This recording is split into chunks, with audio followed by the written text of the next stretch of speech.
अस्सलाम वालेकुम एवरीवन। तो हम आज करने लगे हैं अगले सिस्टम का examination which is about respiratory system. मैंने आपको ऑलरेडी जीआईटी और कार्डियोवैस्कुलर सिस्टम पूरा करा दिया और अभी मैं मेन फोकस कर रही होती हूँ एग्जामिनेशन के स्टेप्स पे, क्योंकि जाहिर सी बात है अभी और स्पीच भी स्टार्ट हो रही है, थर्ड ईयर में भी ये चीज़ आती है, फाइनल ईयर में भी आती है। तो आप ये देखें और फिर मैं वो बातें इस वक्त कॉन्सेंट्रेट करूँगी कि जो आपकी मेन ऑस्पी में आपसे साथ साथ करते हुए सवालों का फिर मेन केसेस आ सकते हैं। ठीक है, मैं ज़्यादा इसलिए उसको लंबा इसलिए लेके जाऊँगी, अदरवाइज़ कहने को तो काफ़ी डिटेल्स हैं।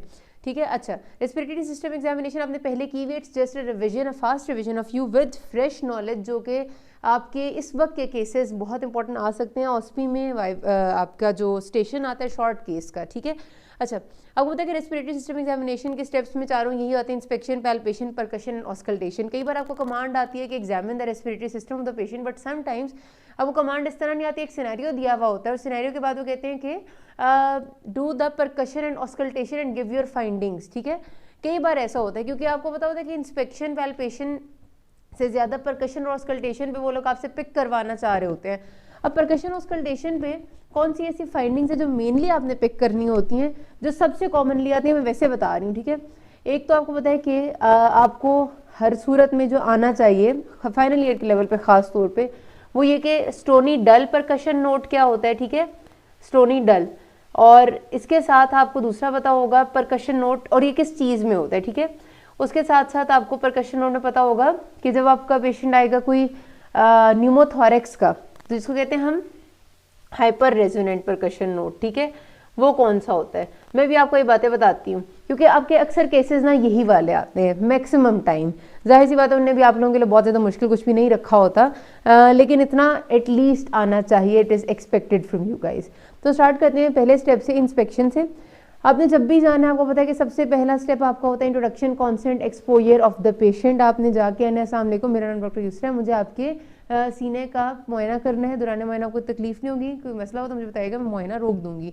और उसके लिए आपकी कमीज़ को, नॉर्मली अगर मेल पेशेंट होता है और आपको उनने कहा होता है या नहीं कहा होता, इन एनी केस मेल या फीमेल, आपने कहना होता है कि कमीज़ पूरी उतरवानी चाहिए उसूलन हमें चेस्ट एग्जामिनेशन के लिए। ठीक है, क्योंकि हमें एपेक्स को भी करना है पैल्पेट, यानी जो कंधों वाली जगह है वो भी हमें चाहिए, हमें चेस्ट भी पूरा चाहिए, तो उसूलन shirt should be taken off. लेकिन कई बार आपको एग्जामिनर खुद ही कह देते हैं कि नहीं, इसकी ज़रूरत नहीं है, आप कैरी ऑन करें।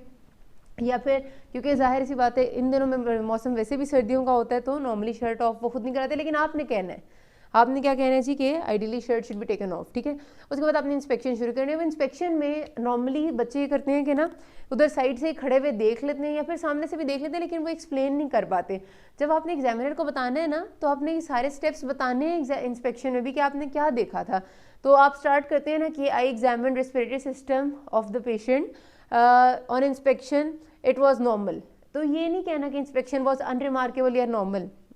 आई इंस्पेक्टेड रेस्पिरेटरी, या फिर आप कहते हैं ना कि I examine respiratory system of this patient, तो on inspection respiratory rate was 18 per minute, 18 breaths per minute suppose कर रही हूँ। ठीक है, और रेस्पिरेटरी रेट आपने उसूलन काउंट करना होता है, कम से कम 15 सेकेंड्स का काउंट करें और उसको 4 से मल्टीप्लाई कर लें, लेकिन करें। ठीक है, on inspection respiratory rate was 15 breaths per minute.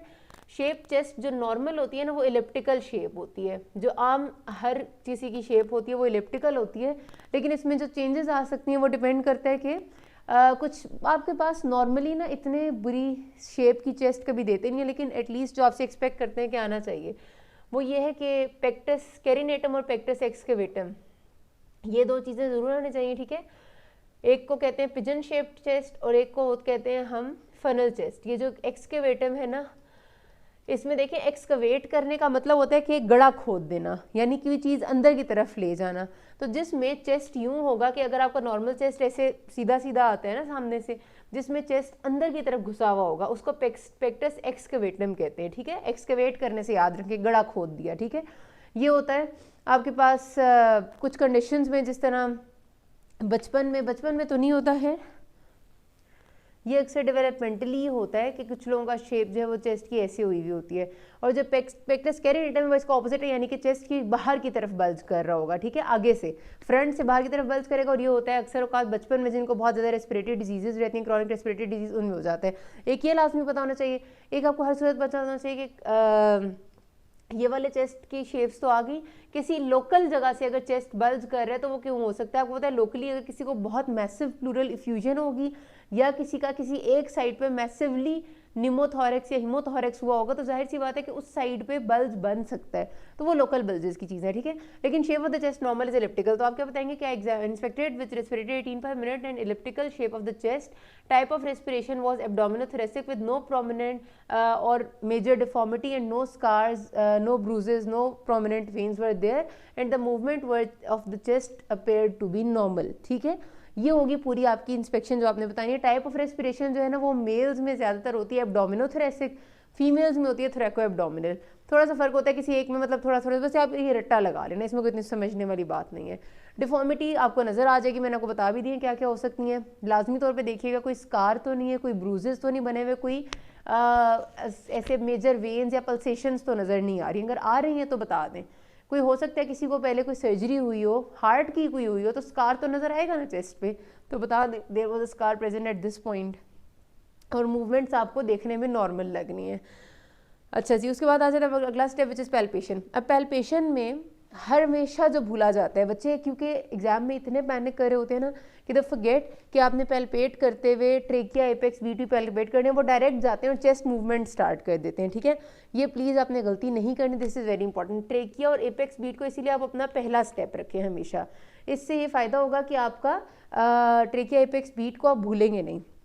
और उसका पहला स्टेप रखेंगे भाई करना क्या है कि आपने फ्रंट से ही पेशेंट को अप्रोच करना। आपको पता है ना कि पेशेंट में मैंने आपको बताया था शुरू में आपने पोजिशनिंग, कॉन्सेंट, एक्सपोजर, वो सारा कुछ introduction, consent, exposure and positioning, वो सब कुछ होना होता है। तो उसमें आपकी position of the patient ideally chest examination में या रेस्पिरेटरी सिस्टम एग्जामिनेशन में पेशेंट बैठा हुआ होता है, बैठा हुआ होगा, ठीक है, और उसने थोड़ा सा लीन फॉरवर्ड किया हुआ होता है और उसके दोनों हाथ अपने सामने की तरफ से क्रॉस में हमने उसके दोनों कंधों पे रखवाए होते हैं ऑपोजिट टू ईच अदर। मतलब अगर ये हमारा बंदा है ना, ठीक है, तो उसने अपना राइट हैंड इधर रखा हुआ होगा और जो उसका लेफ्ट हैंड है वो उसने इधर रखा हुआ होगा। इस तरह से हमने ये दोनों कंधों पे हाथ रखवाते हैं। और हमारा जो चेस्ट एग्जामिनेशन है मेनली वो बैक से होता है, ठीक है।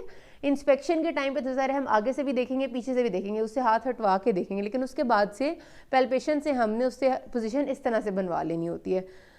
लेकिन आपने क्या करना है, शुरू में ही पोजीशन ज़रूर बनवानी है, फिर इंस्पेक्ट करते हुए आप उससे कहते हैं कि 1 मिनट के लिए हाथ हटा दें ताकि मैं इंस्पेक्ट कर लूँ। नॉर्मली आपका जब आता है ना स्टेशन तो उसमें ज़्यादा ध्यान परकशन ऑस्कल्टेशन पे वो लोग देते हैं और आपसे ज़्यादा पूछते भी हैं, लेकिन आपको स्टेप्स आने चाहिए। तो सबसे पहले आपने पोजीशन इस तरह बनवानी होती है कि पेशेंट बैठा हो, हाथ दोनों उसने इस तरह से रखे हुए हों।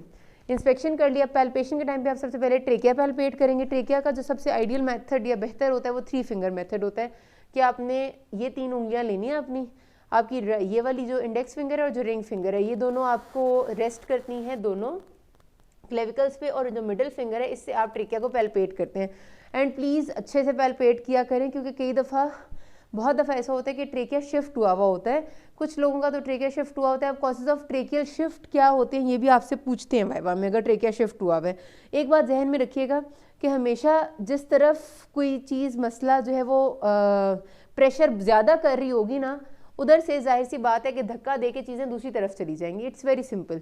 आपको पता है कि प्लूरल इफ्यूजन अगर हो जाती है, इसका मतलब ये है कि आपका उस लंग में पानी या कोई फ्लूइड है जो इकट्ठा हो रहा है, तो ज़ाहिर है इस लंग में प्रेशर बर्न रहा है ना ज़्यादा, तो ये ट्रेकिया जो है वो धक्का दे के दूसरी तरफ चला जाएगा। इस तरह अगर आपका हो जाता है न्यूमोथोरेक्स, न्यूमोथोरेक्स का मतलब ये है कि इधर हवा ज़्यादा इकट्ठी होगी है, तो वो भी धक्का दे के ट्रेकिया को दूसरी तरफ कर देगी। लेकिन दूसरी तरफ अगर आप ये सोचें कि फाइब्रोसिस हो रही है किसी तरह, फाइब्रोसिस का मतलब है कि लंग सुकड़ रहा है एक तरह का, तो वो जो सुकड़ने वाली एक कंडीशन होती है वो अपनी तरफ खींच लेती है ट्रेकिया को। तो जिस तरफ अगर ये वाली साइड का लंग सुकड़ रहा है तो ट्रेकिया इधर आ जाएगा, और अगर लंग कोलैप्स हो जाता है यानी कि उसका प्रेशर बहुत नेगेटिव की तरफ चला जाता है, तब भी वो ट्रेकिया को अपनी तरफ खींच लेगा, ठीक है। तो प्लूरल इफ्यूजन एंड न्यूमोथोरेक्स हमेशा दूसरी तरफ धक्का देते हैं, कोलैप्स और फाइब्रोसिस हमेशा अपनी तरफ खींचते हैं, ठीक है। ये याद रखने वाली बात है, ये सबसे ज़्यादा वाइवा में ये बातें पूछते हैं। तो आपने ट्रेकिया पैल्पेट किया। एपेक्स बीट आपको पैल्पेट करने का तरीका मैंने सीवीएस में बताया था कि आपने लेफ्ट मोस्ट एरिया पे अपना पूरा हाथ रखना, फिर जल्दी से लोकेट करना है। आप देखें इसमें आपने टाइम नहीं लगाना, एपेक्स बीट में सारा टाइम ढूंढने में लगा देंगे अगर, तो समझें गया आपका पूरा केस गया, ठीक है। तो इस एपेक्स बीट को जल्दी से फटाफट से करना है जैसे सीवीएस में मैंने आपको बताया है। उसके बाद आप जल्दी से पेशेंट से टेंडरनेस और क्रेपिटस एक दफ़ा चेक कर लें। मतलब टेंडरनेस क्रेपिटस का चेक करने का तरीका है कि चेस्ट पे आप उसके ऐसे हाथ रख के पूरे देखेंगे कि कहीं पर आगे भी और पीछे भी, ठीक है, कि कहीं पर मेजर टेंडरनेस तो नहीं है, और सबसे पहले पूछ लेना बेहतर होता है कि आपको कहीं पर दर्द तो नहीं है, ताकि अगर है तो आप उस जगह पर सबसे एंड में हाथ रखें, ठीक है। और क्रेपिटस आपको पता है कि कड़कड़ सी आवाज़ होती है, रसलिंग साउंड उसको कहते हैं, कि जिस तरह से हम वो वाली जो खज़ां के पत्ते गिरे होते हैं उसके ऊपर से चलो तो जो कड़कड़ की आवाज़ आती है वो क्रेपिटस होती है। तो क्रेपिटस की डिफरेंट कॉजेज हैं, इतनी ज़्यादा आपसे पूछते नहीं होते, इतना याद रखना है कि सबक्यूटेनियस अगर क्रेपिटस आपको मिल रहा है ना, कड़कड़ की आवाज़ आपको स्किन के नीचे आ रही है, तो वो हो सकती है किसी ऐसी इंजरी में जिसमें जैसे जो क्रोसिव इंटेक्स के लोग होते हैं जिनमें रप्चर हो चुका होता है इसोफेगस वगैरह, उसमें एयर कलेक्ट हो जाती है बीनीथ द स्किन, सबक्यूटेनियस एम्फिजिमा उसको हम कहते हैं। बाहर इतना आपसे नहीं पूछते होते। अच्छा, फिर आ जाएं आप direct movements of the chest पे। मूवमेंट्स ऑफ द चेस्ट आपने जल्दी से पीछे से, क्योंकि सबसे पहले चेक करना शुरू करें, बेहतर ये होता है ताकि आपका मिस ना हो। आपने रखना होता है, ये चेस्ट है ना, आप सपोज मेरे हाथ में, ठीक है, ये चेस्ट आपने ऐसे पीछे की तरफ मैं खड़ी हूँ पेशेंट के, ऐसे पकड़ना होता है पूरा का पूरा। अब बिल्कुल उसकी सबसे स्टार्ट कर लें आप कि आपने उसकी जो आर्म पिट्स वाली जगह है ना, उस जगह पर से आपने ऐसे पहले पकड़ा है, और थम्स ना कभी भी आपके चेस्ट को टच नहीं करते। इस हाथ से और इस हाथ से पूरा मैंने ग्रिप किया होगा चेस्ट को, लेकिन थम चेस्ट को नहीं टच कर रहे होंगे। उसकी वजह ये कि मैंने यही तो देखना है कि मेरे थम कितने करीब आते हैं और कितने दूर जाते हैं, जितनी देर में वो एक ब्रेथ लेगा। तो हमने क्या कहना होता है पकड़ के पेशेंट से कि गहरा सांस ले। जाहिर है जब वो डीप ब्रेथ इंस्पायर करेगा तो थम दूर जाएंगे, और जब वो बाहर सांस निकालेगा तो थम करीब आएंगे। ये मूवमेंट होगी, मूवमेंट दोनों थम्स की इक्वल होनी चाहिए। आप पीछे से कम 3 जगह पर चेक करें, 1 थोड़ा सा नीचे, 2 और थोड़ा सा उससे नीचे 3, ठीक है, 3 जगह कम से कम पीछे से चेक करें। फिर आप एपेक्स पे हाथ रखें, जो उसके कंधे हैं, ये वाली जगह है, यहाँ पर भी आपने चेक करना होता है कि दोनों बल्ज आपके उंगलियों के ऊपर जो जा रहे हैं वो बराबर जा रहे हैं। और आइडियली फ्रंट से भी चेक करना होता है, लेकिन अगर उस टाइम नहीं है तो आप फ्रंट से रहने दें। अगर आपको वो लोग कहते हैं कि लीव इट, तो आप फ्रंट से छोड़ सकते हैं। ये हो गया मूवमेंट। फिर एक्सपेंशन होता है कि बाकायदा इंची टेप लेके नापना। तो आप इंची टेप लेते हैं, इसमें मैं अगले पार्ट में ही बताती हूँ। किसी कोई मसला बता के नास में। Thank you.